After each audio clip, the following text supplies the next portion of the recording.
And talking about COVID-19, another word that we often hear is the word isolation and quarantine. And actually, recently, Thailand just launched a home isolation program for the asymptomatic or mild symptom patients.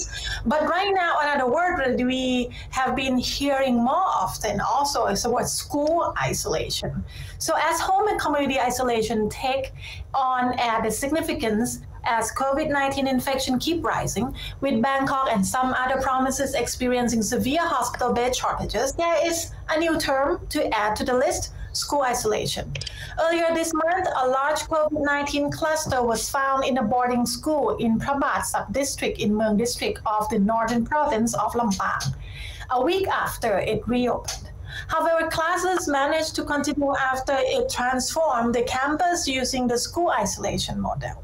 Tit Ari Welfare School, where over 100 infections were found among almost 1,000 students that account for about 10%, most of whom are boarding.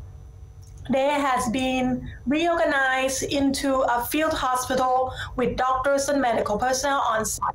Students, teachers, and staff are classified into 3 different groups, and classes can be held for most of the groups. Group A are those infected with COVID-19 and they will live separately in room with 2 beds. Group B are those with mild symptoms or at risk of getting infected, while those who test negative and are not at risk are in Group C. So those infected at high risk have to go through 28 days of quarantine to prevent the further spread of the virus. The school's director explained that classes both online and on-site are normal for students in Group C. Those in Group B who are under quarantine at high-risk group will take online classes, while those in Group A, which is the infected one, don't need to take any classes. Meanwhile, the parents of one primary student who decided to quarantine at home explained that parents are helping with the study materials, such as going through textbooks and videos, so that they don't miss out on their studies during the outbreak.